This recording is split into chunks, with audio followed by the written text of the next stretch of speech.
मैं हूँ रियाज शाह और आप देख रहे हैं स्टार न्यूज मालेगांव चैनल। आइए नजर डालते हैं कुछ खास खबरों। मंच पे तशरीफ फरमा अकील अंसारी साहब, मंच पे तशरीफ फरमा इस वार्ड के, इस प्रभाग के तमाम ही सियासी समाजी जिम्मेदारान, वार्ड नंबर 2 से आए हुए तमाम ही हमारे दलित भाई नेता और मेरे सामने तशरीफ फरमा तमाम ही बुजुर्ग हजरात, नौजवान साथी, दोस्तों और साथियों, सबसे पहले मैं आइडियल ग्रुप के तमाम ही सदर और अरकान को, अकील अंसारी साहब को और इस इलाके की आवाम को मुबारकबाद पेश करता हूं। इस इलाके के अंदर समाजी काम करने के लिए, आवाम के मसाइल को हल करने के लिए आज आइडियल ग्रुप की जानिब से राब्ता ऑफिस का यहां पर इब्तिदा अमल में आएगा। ये कोई इलेक्शनी ऑफिस का इब्तिदा अभी नहीं है, लेकिन आवाम का राब्ता, आवाम का कांटेक्ट होना चाहिए इस इलाके के अंदर। अकील अंसारी साहब, उनके तमाम ही साथियों ने राब्ता ऑफिस यहां पर बनाया कि इस इलाके की आवाम के मसाइल को बैठकर सुना जाए, मसाइल को हल किया जाए, आवाम के बीच में रहकर समाजी काम करने का जो फैसला अकील अंसारी साहब ने किया, उनके साथियों ने किया, मैं उनको बहुत बहुत मुबारकबाद पेश करता हूं। दोस्तों और साथियों, आज हमारे बड़ी तादाद के अंदर हमारे दलित भाई, ये वार्ड नंबर 2 में जहाँ हिंदू भाई के, वहां मुसलमान भाई और दलित भाइयों की अक्सरियत है।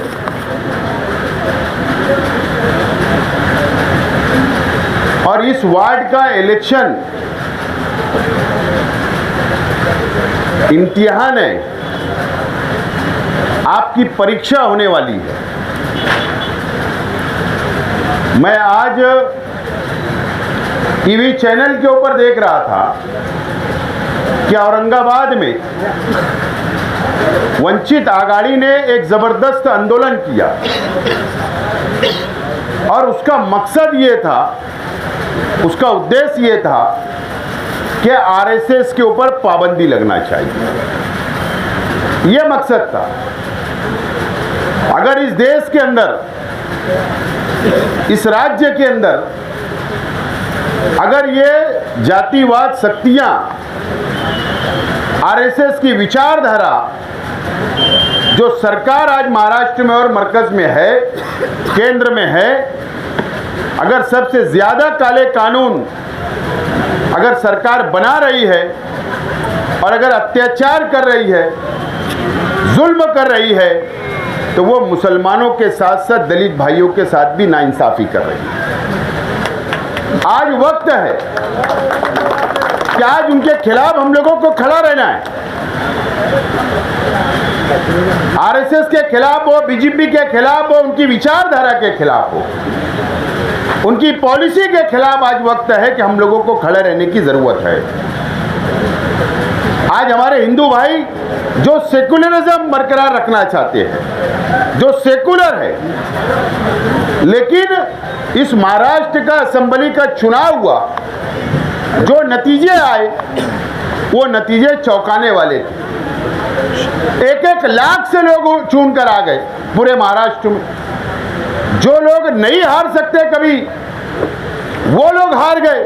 जो 8 टाइम एमएलए रहे, 7 टाइम एमएलए रहे, वो लोग भी इलेक्शन हार गए।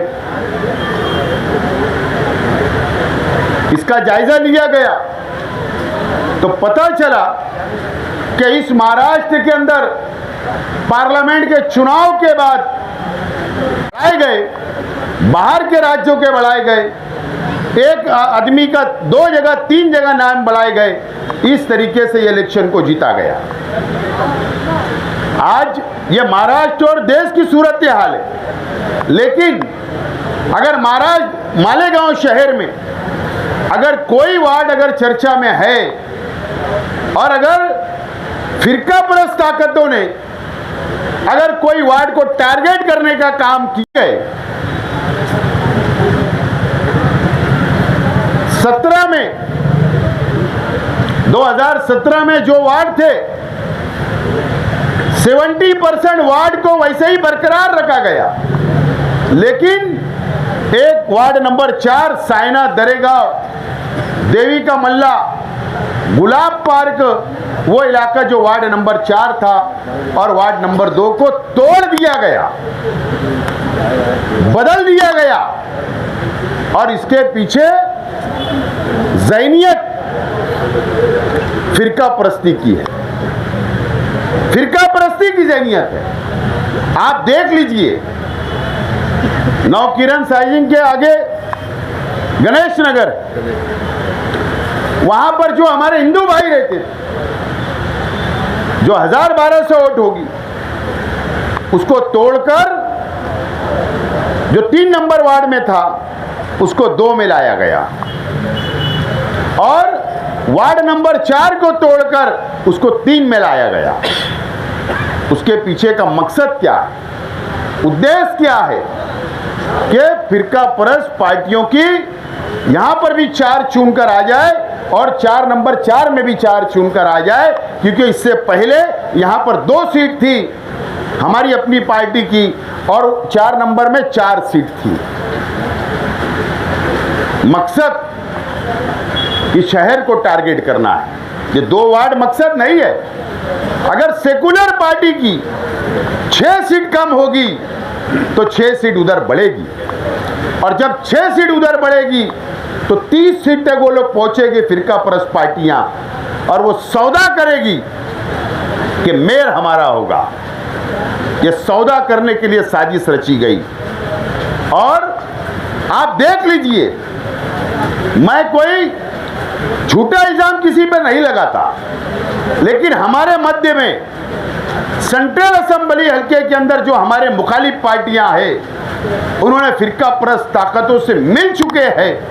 ये शहर आंखों से देख रहा है, मिल बांट के खा रहे हैं, सत्ता के लिए वो एक साथ हो चुके हैं अंदरूनी तौर पर। ये इस वार्ड की आवाम को इस बात का ख्याल रखना पड़ेगा, भूलना नहीं पड़ेगा। तो ये आपका इम्तिहान है, इस वार्ड की आवाम का इम्तिहान है। आपकी लड़ाई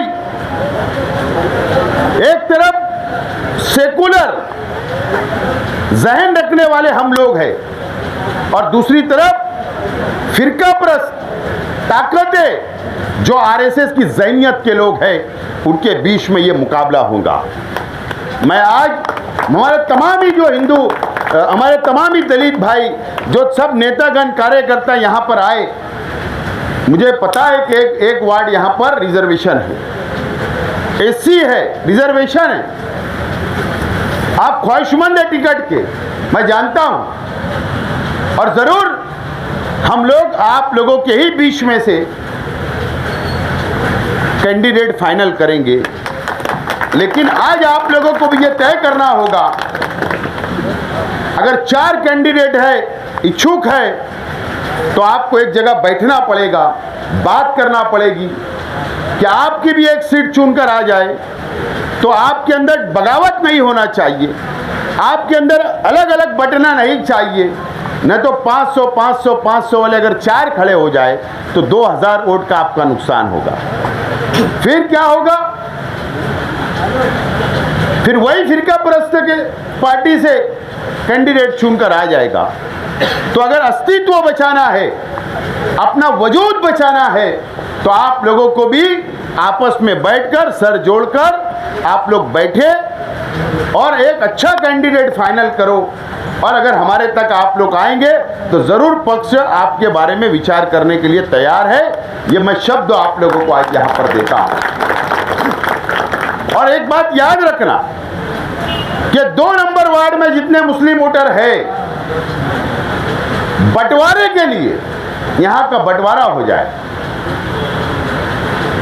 जहां पर शिवसेना बीजेपी इत्तेहाद करने की बात चल रही है, पैक्ट में इलेक्शन लड़ने की बात कर रही है, तो जाहिर सी बात है, मैं रिजल्ट देख रहा था 2017 का, मैं नतीजे देखा किसको कितनी वोट मिली, कौन कितनी वोट से चूम कर आया, कौन कितनी वोट से हारा, मैं देख रहा था। अगर शिवसेना बीजेपी की वोट के जब मैंने अलग अलग 2100 2900 तक पहुंचे, अगर आज वोट मिल जाएगी तो वो 4000 5000 तक पहुंच जाएगी, 1 साइड वोट गिर सकती। लेकिन सब ऐसे विचार के होते, मैं ऐसा नहीं बोलता हूं, लेकिन 1 साइड अगर वोट हो गई और उनकी प्लानिंग ये है कि हमारे मध्य के अंदर यहां पर ज्यादा से ज्यादा मुसलमानों को टिकट देकर हमारी भी वोट का डिवाइडेशन होगा, इसकी प्लानिंग सामने वालों के पास में, और उसको रोकना अभी इस इलाके के नौजवानों की जिम्मेदारी है, यहाँ की आवाम की जिम्मेदारी है। आपका इम्तिहान है, हम तो लड़ने वाले लोग हैं, आपके लिए लड़ने के लिए तैयार है। कल भी लड़ते थे, आज भी लड़ रहे, इंशाल्लाह आगे भी लड़ेंगे, लेकिन आज आपको भी इत्तेहाद करने की जरूरत है, बहुत जरूरी है। आज एक बड़बड़ करने वाला शख्स फिर आया, किरीट सुमैया, प्रेस हुई, पुलिस डिपार्टमेंट के पास गया, कॉरपोरेशन में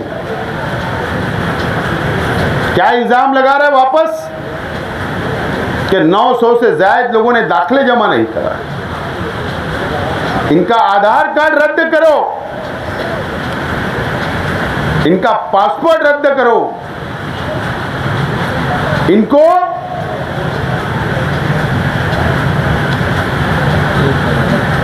एटीएस और एनआई के जरिए इनका इंक्वायरी करवाओ, इनको फरार बताओ।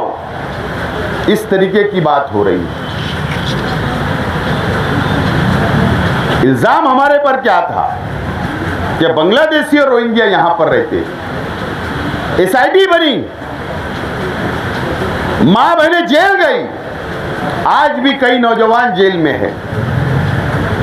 हम लोग माइनॉरिटी डिफेंस कमेटी लड़ रही, लड़ते रहेगी, लेकिन ये बात याद रखना, अगर कारपोरेशन में अगर उनका इक्तदार आ गया, अगर ये ढिठाई चल रही है ना, अगर किरीट सुमैया कारपोरेशन तक आता है ना, तो इसकी वजह के प्रशासक राज है, और प्रशासक गवर्नमेंट के अंडर में चलता है, गवर्नमेंट का नुमाइंदा होता है, और सरकार जिसकी है उसका नुमाइंदा होता है। और ये सरकार बीजेपी शिवसेना की है, उसके बोलने पे चल रहा है। आप इक्तदार दे दो, किरीट सुमैया जैसे 10 भी आएंगे तो इनको कारपोरेशन में घुसने नहीं दिया जाएगा। ये हम पे क्या इल्जाम की बात है? अगर आज जो दादागिरी चल रही है उसकी वजह सिर्फ। इस वीडियो को लाइक करें, हमारे चैनल को सब्सक्राइब कर बेल आइकन जरूर प्रेस करें। हम